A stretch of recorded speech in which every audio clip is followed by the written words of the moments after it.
NFL honors. Yeah. We knew that was happening. Yeah, we did. Oh, yeah. We 100% knew that the NFL honors was last night. Yep. We knew that that's probably why Cam Hayward was walking around and why Puka was here. Yep. Oh, Yes. Puka. We knew that that's why they were here because they were promoting NFL honors Thursday night before the Super Bowl. Everybody knows that. Always is. Kirk Cousins was there. He was dancing on that new Achilles. Yeah, he looked good. He was sliding, doing that whole thing. But we have some new champions. Yeah, we do. Offensive Rookie of the Year, who'll be joining us in a matter of moments, CJ Stroud. Yeah. Congratulations, CJ. Maybe the greatest rookie quarterback performance in the history of the NFL, D-Bud. Absolutely. Just lights out from the jump. We saw him for the first time. Well, at least I saw him at Peach Bowl against Georgia. Yep. So we saw him. We knew he would be a guy, and he came, hit the ground running. I don't know how many attempts he took before he actually threw an interception, but just looked like a vet the whole way through. So excited for his next year, but never a doubt, probably since week 6, that he was going to be that offensive rookie of the year. Don't even want to say we told you so, but remember first preseason game. Yes. He did the first drive. He ended up throwing a pick down the red zone. Yep. But our takeaway was, he broke the huddle. Everybody seemed to listen. Like it was a preseason game. Like everything that we needed out of a rookie quarterback, he showed in the first one. And they're like, you're just being a mark. He threw a pick. It's like he exuded an NFL quarterback from the moment we saw him. And that's real deal. That needs to start becoming the new, like, does he feel like an NFL guy? Yeah, he does. You said that about Drake May the other day. Felt like that been around him as well. And that was big for CJ, not only for him, but for Ohio State, because, they had a thing with the quarterbacks coming in. Can they be a guy on the next level? They all put up great numbers on the college game, but can they do that in the NFL? So that's the thing, with certain positions from certain schools. So for him to take that out his rookie year was awesome to see. Ohio State actually just lost their offense coordinator. Yeah, they did. What? Terrible. Yeah, Bill O'Brien, remember, he was offense coordinator for Ohio State. Ohio State spent like $14 million in transfers and won all in and brought Bill O'Brien back. The Ohio State Buckeyes were like, this Michigan thing ends right now. Yeah. We are all in. Bill O'Brien, now the head coach at Boston College. Oh, let's go, Bill. Staying home. Great fit. So Jeff Hafley, former head coach at Boston College, says, I'm getting the hell out of college football. Yeah. Get me out of here. And Bill O'Brien's like, you know what? I'll go back in there. I'll do what we got to do. Excited to see what they do. Don't think of Boston College being like a good team, good school. But we got the last head coach just got plucked to go to the NFL, and now Bill O'Brien is their head coach. Feels like some good things are happening up there. They have guys. Like, hopefully we'll see if they can hold on to them. But like Zay Flowers, But does the city of Boston not even know they exist? No. Boston does not give two shits about Boston. Do they care more about the It's a hockey perfect team or job. football? Yeah, BC hockey. What's that, AQ? It's a perfect job. Why? The expectations, 6 wins and beat Rutgers in the Pinstripe Bowl, it's perfect. You just keep your job for 50 years. I mean, Bama to New England to BC, it definitely is a little bit of a change. And if you do well, then you're going to get another big job again. Bingo. Speaking of big jobs, Defensive Rookie of the Year also in Houston. Congrats to Casario. Drive both of them. Will Anderson. All right, Will. Peace. Way to go, Will. He started really taking over. Remember, JJ started complimenting him about week 3, it felt like, AJ. Yeah, and Will Anderson, I think, is a guy that's only going to get better and better. What do you hear about him, AQ? The dude works his ass off. He's always there. Like, he's a guy that you don't have to worry about. That's what they said when he was being drafted. Like, this is a dude that you're not going to have to worry about. He can come in from day one and be a pro. And comeback player of the year was not the guy that died on a field a year ago and came back, which was a minus 2,000 favorite going into it. Instead, Joey Flacco is back. Flacco. Joey Flacco is back, the comeback player of the year. He was on our program saying, when am I come back from being a bum? Okay. Off the couch? From driving my kids to school? He was not the biggest fan of it. Tone, this is something you've been preaching against for a long time. Yeah, no, it feels like we need to. DeMar was dead. Yeah. That's quite a comeback. He actually came back. That's quite a comeback. I'd say. He came back from the grave. Yes. And then played football this year. There needs to be a. I'm not saying we should just hand an award to people either. Well, okay, like a lot of people are maybe like, this one time you should. Yeah, this is Maybe just one. Yeah, he was dead, and Joe Flacco's on the record going like, "This ain't me, babe. No. I'm not." But they need to figure out how to reword it. I was good. I got old or not so good, and then I'm good. Had a good season again. Award. I'll work on the naming of that. Joe Flacco Award. We'll call it the Joe Flacco Award, maybe. Like, because Gino won it last year, and Gino didn't have an injury. He was just, he had an okay career, and then had a great year. Like, there's a difference between comeback player of the year, in my opinion, I think in a lot of people's opinions that are betting on this, versus, a guy that, like, just had a really good year. That wasn't expected to have a really good year. We all do appreciate the fact that people get upset about these awards because it means these awards matter. Let's go to our next award. We just awarded Joe Flacco the Comeback Player of the Year. How about Coach of the Year in the Cleveland Browns with Joe Flack, Kevin Stefanski? Wow.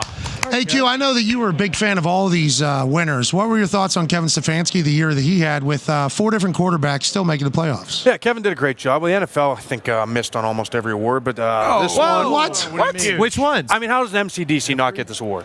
MCDC, then people would say D'Amico Ryans. Shane wasn't even Shane Steichen wasn't even a finalist. What other What he awards? did in Indy. Who's voting on these, though? Well, the other award was Defensive Player of the Year. Yeah, the internet. Well, we're going to get to that, obviously. We're going to roll I think through that. Assistant Coach of the Year.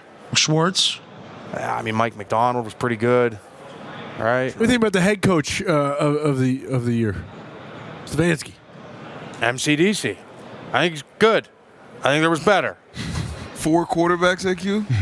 4. Great job. He bring Joe Flacco. He takes over Detroit almost had to move the city to another country.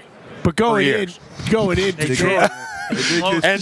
And now Eminem's the biggest fan on earth, right? Yeah, you're right. I mean, they're doing some good things. After Foxy. You're right. Right, Foxy? Eminem's been a big fan. People, he didn't just come along lately. Busy. Yeah. All right, so you're saying that there was a lot of good candidates, and those who won last night weren't the ones that you would have picked. No. All right, let's go to Offensive Player of the Year, shall we?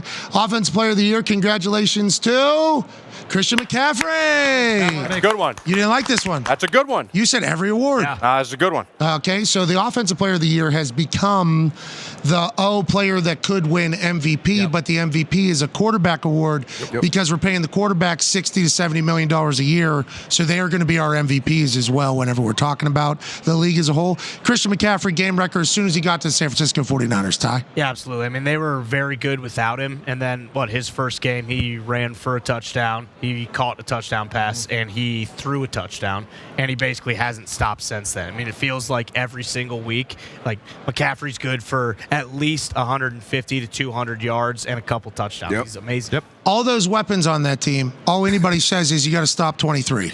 You got to stop McCaffrey, and then everything else falls in place. Pretty obviously much easier said than done, D-Bunch. Yeah, and it starts with the offensive line, obviously, but Christian McCaffrey, for all those studs that offense has, like you said, from day one, he was the guy, and it's still going to be that guy coming in this game. You stop 23, you got a good chance now.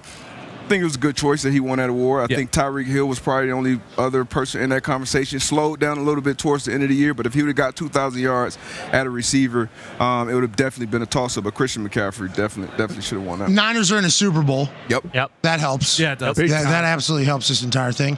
Christian McCaffrey, big topic of the conversation for the white versus black team, AJ Hawk. Yeah, I guess that I could see how that would be a polarizing subject with CMC, but I think what he can do though, for real. Whatever Christian McCaffrey reminds me of watching him play in college. What he's able to do in the NFL still, like the dude can be so dominant. Imagine if you're playing man to man, you got Christian McCaffrey, he's in the backfield. Okay, cool. This still sucks. He motions out to the slot. This really sucks. Now the guy has a 12-way go on me. I need some help over the top. Yeah, like just you want to create matchups, and when you have a guy like that, it's a matchup nightmare. He runs so hard too, which used to be to his detriment. Remember, he would hurt himself because he'd be flying into 4 or 5 different tacklers, or he'd pop a hamstring because he's trying to hit it into a 7th gear whenever he's already going. He plays with a reckless abandon too that I love. Even though he's always in control, he never cops out. He's like the perfect football player. Yeah, and it feels like a lot of running backs, like to stop them, you have to stop their momentum in the backfield, penetration, stuff like that. It feels like when teams do get penetration, like it does. Because of the zone scheme, he can pick he always picks the right hole. Like his vision's unbelievable. Grew up in this. Yeah. Remember, he literally grew up in the Shanahan operation through his dad and everything. And he is, from a family perspective, been put on this earth to be a professional athlete. Yes. For sure. Both sides. We saw that bloodline family tree. Yes, we did. God. Didn't we? Yes, we did. How about that tree? Imagine Thick. that in the sphere. Yeah. Just going, that would have been crazy. Yeah, it would have been better than whatever they had going on. Could have just read the That's what bloodline's press conference bloodline. But you think about that bloodline tree, and you think to yourself, damn, they were literally put on this earth to be professional wrestlers. Yeah. If they were to do that with the Christian McCaffrey family tree, same thing. It was fastest, strongest, endurance through the roof. Like Christian McCaffrey, freak athlete. And his little brother just made some big plays down at the Senior Bowl as well. Yeah, he's next. And I don't think he has to do Senior Bowl, Combine, pro day. Right. Somebody's going to get that guy in a building. What's A his last McCaffrey name? in a building. Exactly. That's going to happen. That kind of comes alongside of it. But I think that is a family that I would like to have migrate into my team at some point. Well, and you mentioned it. I don't think it gets talked about as much, but he deserves a lot of credit for two. He basically has been healthy almost the entire time he's been a Niner, and we've seen a couple of those tackles where it just looks like it did in Carolina. It's like, oh no, he's going to be out 6 to 8 weeks just because he's so explosive, and he's for the most part been healthy ever since he got the San He Francisco. landed on his head. Yeah. This last twice. Bounced on his head twice. I go to the sideline.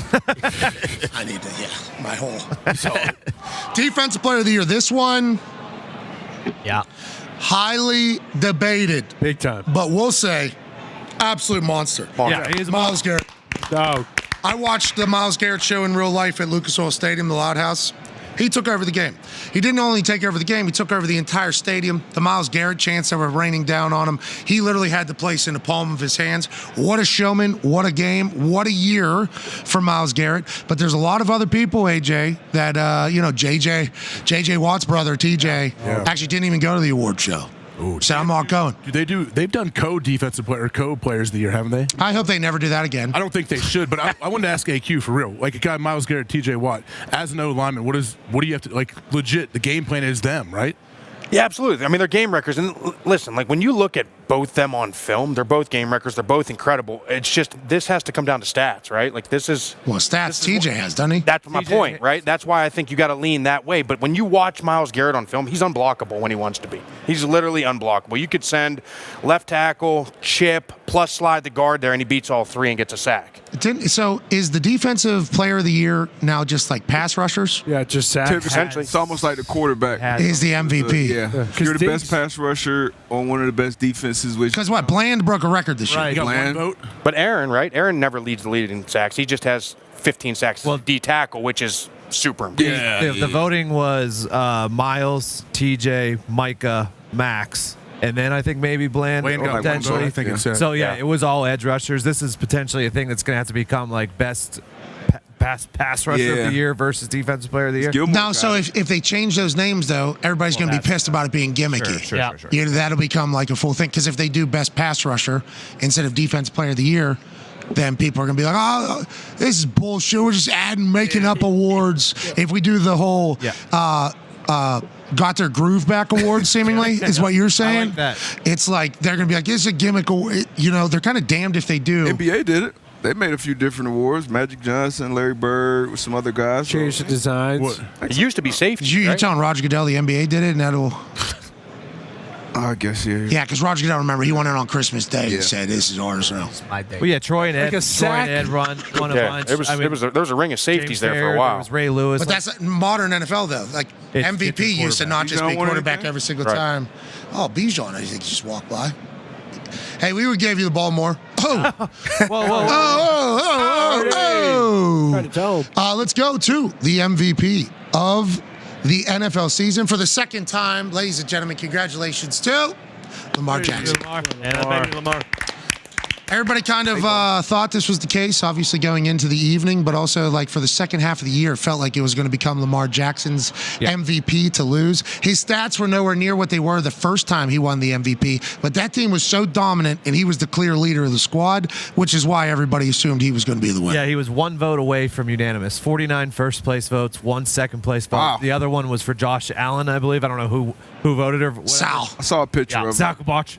That might have been Sal I saw a Capaccio. picture of a guy, I can't remember his name. Who did the vote? Yeah, and then, I mean, I can see why you give him that vote. Once you get in the stats, Brock Purdy was obviously in this conversation for a long time throughout the year, but once you put together going into the playoffs, and I don't know when do they wrap up the voting? I think it's regular season. It is. Okay, regular season. So during the regular But season. once again, I think we should change that. I agree. Agree. But they were beating the shit out of like good teams, by multiple scores. They were just a wagon throughout one seed. So I think Lamar definitely earned this award. We agree. We're on your side. I don't think anybody would be upset about it. But if it did go to somebody else, people would understand as well. The thought that the awards are regular season based, though, I think is dumb.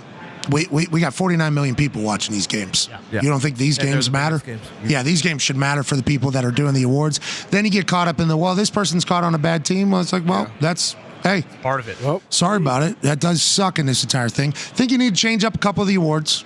I think we need to change up a couple of the awards, maybe showcase some other stuff. But all in all, it looked like a fun night. Yeah. Stage was beautiful. Yep. Beautiful. Kirk Cousins did a little song and dance. Cam Hayward gave a great speech. Roger Goodell disappeared. Barry Sanders showed up. I mean, it was like a full-on, hey, way to go.